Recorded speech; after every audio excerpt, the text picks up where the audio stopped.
I have a guest today that I really want you to meet because he has so much incredible information to share about something that we at the National Police Association talk about all the time, and that is the rogue prosecutors that are a plague on this nation, a plague on our justice system, and are affecting the jobs of day-to-day law enforcement officers and the city and the citizens that we are trying to help.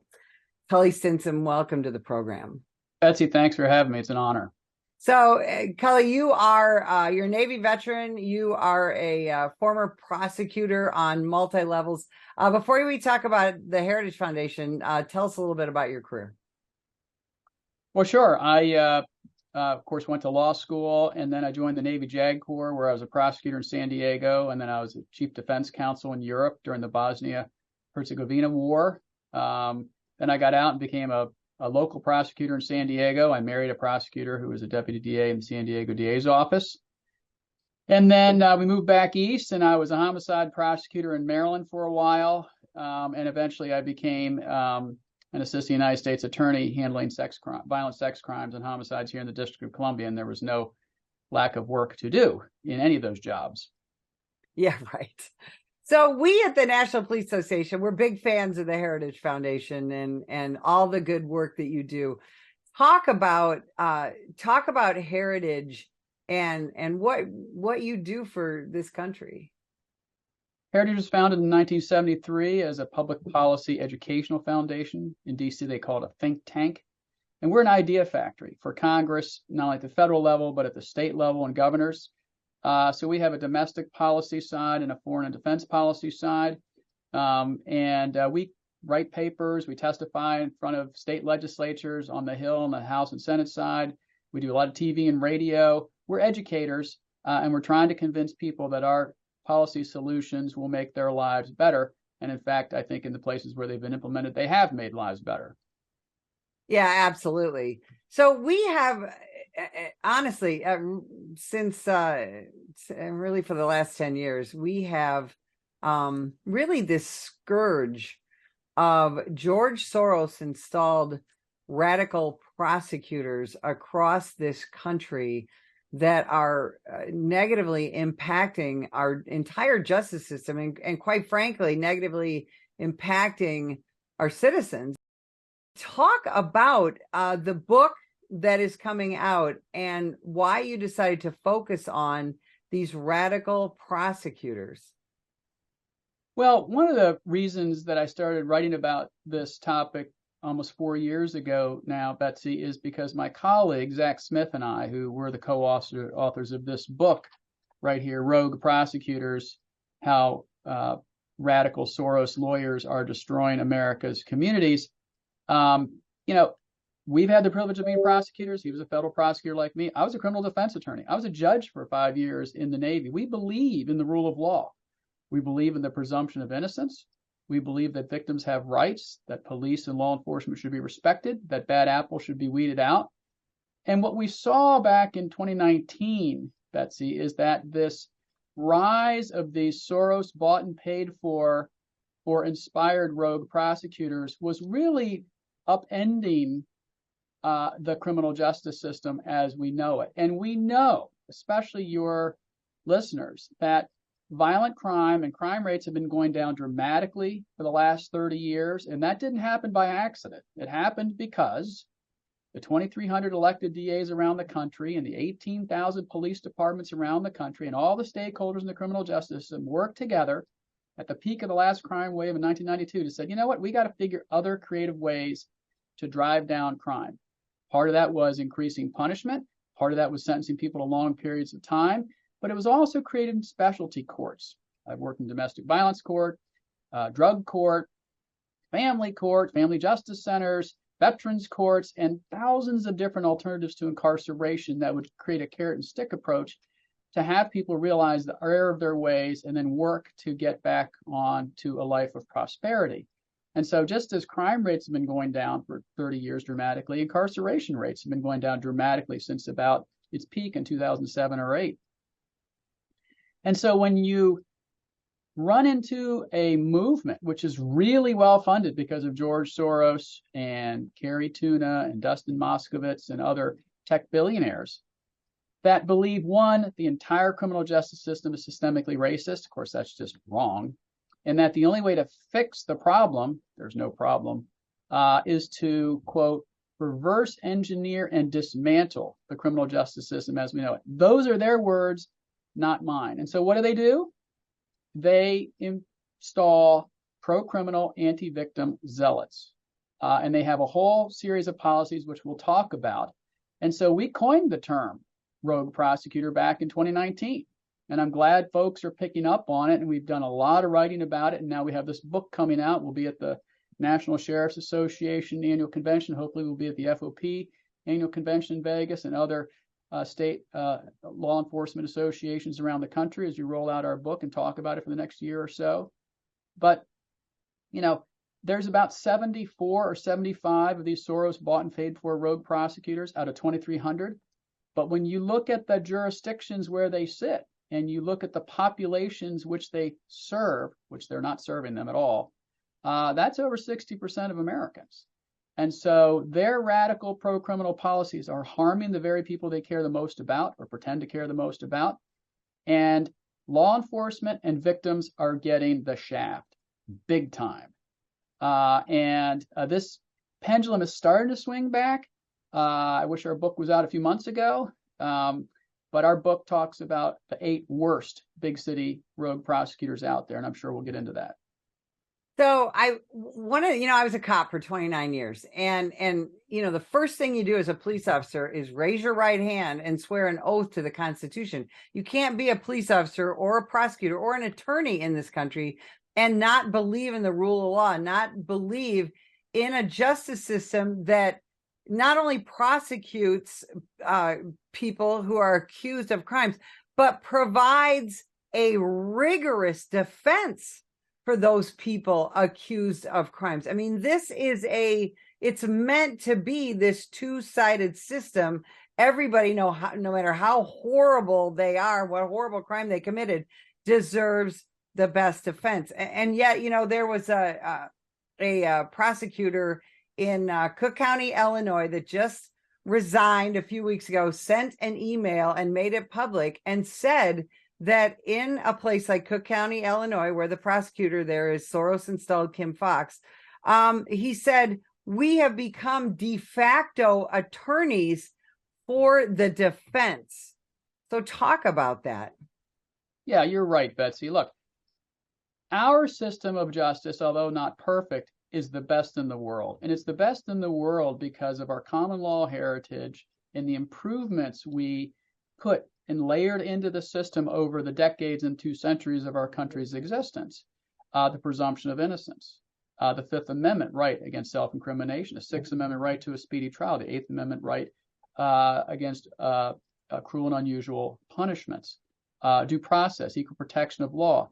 But it's based on an adversarial system where you hit a hard-charging, ethical criminal defense attorney, which I'm an athlete, I hate losing, against a hard-charging, ethical prosecutor, and you try that case in front of a neutral, detached, objective judge, and you let the jury of your peers decide guilt or not guilty. But when you destroy one part of that 3-legged stool and you swap the prosecutor for a pro-criminal, anti-victim zealot, you just destroyed the adversarial nature of the system. And that's why there's disequilibrium now in these cities, because of course, when these Soros folks get elected, they have to abide by the playbook because they got the money, so they got to sing the song. And so what they do is they fire people right when they get into office. They fire career prosecutors left and right. They hire pro-criminal, mainly public defenders. There's nothing wrong with public defenders. I got a lot of friends who are public defenders. I was one in the Navy. But that's not the role. The role of a public defender is to defend. The role of a prosecutor is to prosecute. That doesn't mean put people in prison necessarily, but you have to hold people accountable. And so, Betsy, for all your years of distinguished service, the criminal justice system is not designed to fix all of society's ills. It's just not. And that's the way these social justice warriors look at it, that it's essentially a form of reparations. This is their words, not mine. They think that modern prison is actually modern slave plantations. That's what they say. This whole movement comes from the prison abolitionist movement that Angela Davis and others talk about. It's a sick movement, and it's killing tens of thousands of people around the country. Rapes, murders, robberies, carjackings have gone through the roof. I can show you the stats that are out there, but we've seen them. And it is a false narrative that crime is rising in every city across America. It's not rising in the cities with real prosecutors. San Diego, where I used to have the privilege to work, their crime hasn't gone up. But the first rogue prosecutor was Kim Foxx. She was funded by Soros through 2 PACs, political action committees. She was installed into office in 2016, and boom, the second she got elected, crime exploded, went through the roof. And the same in all these other cities like Krasner in Philly, Mosby in Baltimore, Rollins up in Boston, who's just resigned in disgrace as the U.S. attorney there, and on and on. Why are they doing this? And what is the end game? What is their hope for the United States of America, if you will? Well, I'm not sure they have aspirational hopes like you and I do for our families or the United States of America, which would require patriotism. They look at the criminal justice system through race-colored glasses. They think that the defendants are the victims, that the cops are the bad guys, and the real victims are to be ignored. This is their view. It's sick, it's weird, it's bizarre, but it's what they think. And I'm not making this up. These are their words. And in our book, which is, almost 300 pages long with well over 1,200 footnotes and has real crime stories from all of these big offices around the country. So it reads more like a John Grisham crime novel and then some policy on the back end of it. These crimes would not have happened but for their policies. So look, when you think that prison should not exist, and you're part of a Marxist-inspired movement to abolish all prisons, and the Brennan Center and the ACLU are calling for 50 to 70% of people in prisons to be let out, and you and I both know you got to work really hard today to make it even into prison, and that 70% of people in state prisons are there because of commission of violent crimes, they live in a different world view than we do, because we don't think everyone should go to prison. In fact, most criminals don't go to prison. They should be held accountable and have an incentive not to commit crimes again. But the worst do need to go to prison, and some for life, and some deserve the ultimate punishment, in my opinion. Most of these prosecutors are elected. How does that happen? Because again, presumably the people that are voting these people into the offices are the ones who should be concerned about, is my neighborhood safe? Am I going to be the victim of a crime, et cetera, et cetera? So this is the ingenious nature of this movement. They realize that the Betsy Smiths of the world, however great you are at your job, you're not the gatekeeper to the criminal justice system. It's the prosecutor. She and she alone can decide whether to bring a case or not bring a case. And they realize that there's 2,300 elected DA offices around the country, that most of them are low visibility, low dollar affairs in terms of elections. And so they decided for a very small amount of money, relatively speaking, in terms of political campaigns, they can buy DAs.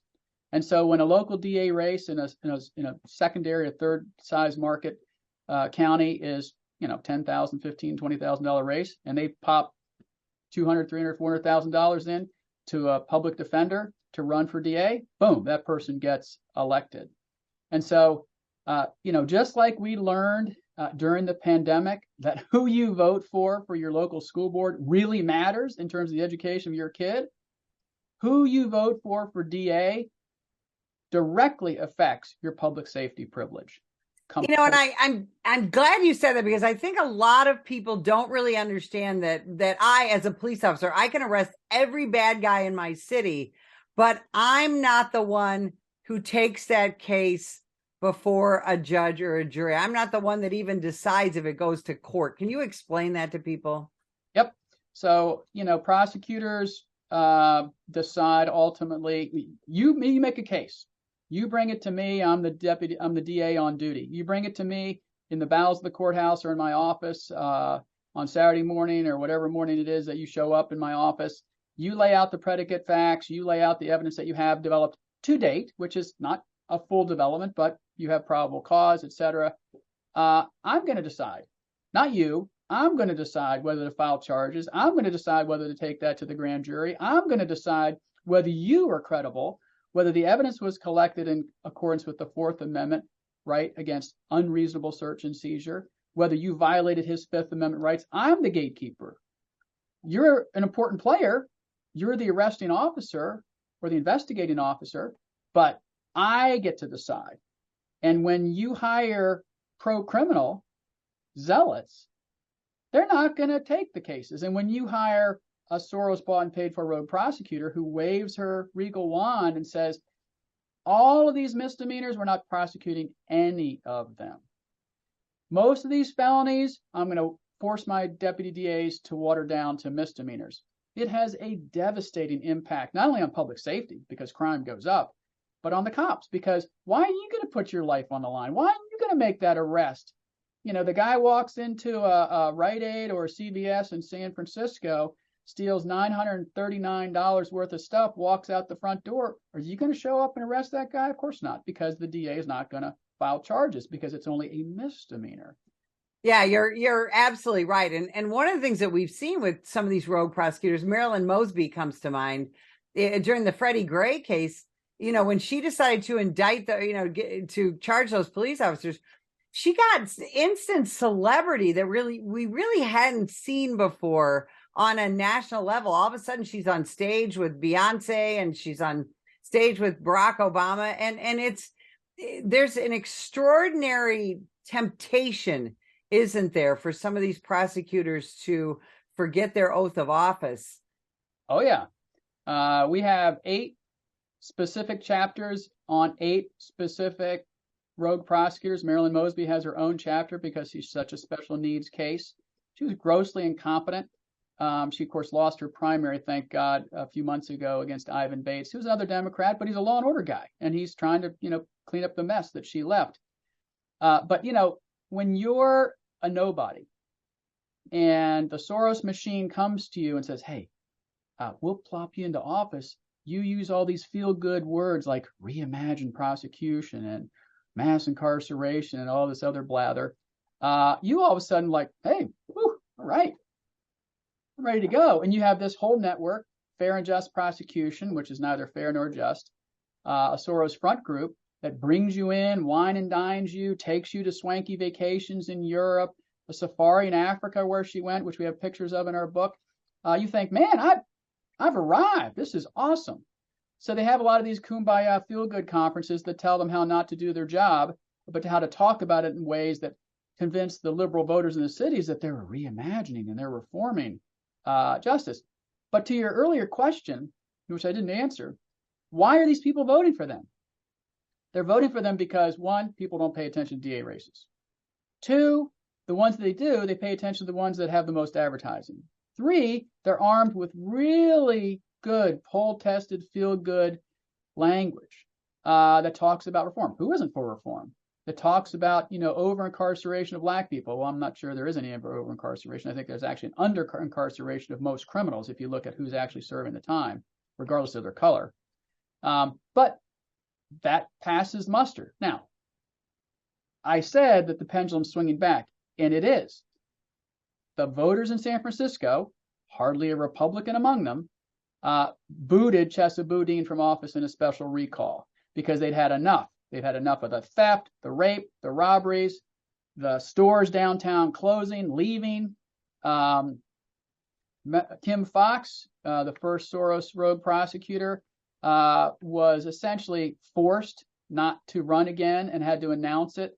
The irony was Tony Preckwinkle, the very person that elevated her to office, is the person that introduced her and gave her the kiss of death on the way out the door. So she's not going to run next year. And why did that happen? It happened because crime is an albatross on their party, and their party is having their national convention in Chicago next year, and they don't want a repeat of 1968. Why did Kim Gardner resign in disgrace in St. Louis? Because she's an incompetent boob. She was barely there. Her office is a disaster. It's hired a bunch of idiots, and crime has gone through the roof. Larry Krasner is the slickest, evilest, most dangerous one of all of them. And wait till you read the chapter about Larry Krasner. He fired 31 experienced homicide prosecutors the day he took office. And you know what his advice to Rachel Rollins, the disgraced U.S. attorney who just announced her resignation today, you know what his advice to her was? You need to, quote, fire the ticks, unquote, earlier. He didn't fire enough ticks. So when you add all that up, and then all the policies that they enact, which we detail in our book, like the police integrity units, which is essentially a police sniper unit to take out police, figuratively speaking, you can see why crime in these cities is horrendous, why morale is terrible, and why people like this guy who just left the Cook County State's Attorney's Office are saying what they're saying. And by the way, we talk to a lot of them off the record in our book and quote them. That's why this book is very juicy, because there's nothing out there like it. That's fantastic. I'll tell you, we only got about 30 seconds left. I wish we had about 3 hours. Tell us where people can find the book and where can they learn more about the Heritage Foundation. Well, the book is available for pre-order on Amazon or Barnes & Noble. You can also type in Google Heritage Foundation Rogue Prosecutors, where you can read all our previous scholarship and see our symposia. And there's a reason it's the #1 new release in law enforcement on Amazon. Cully, I can't thank you enough for this enlightening interview. And if you would like more information about the National Police Association, visit us at nationalpolice.org.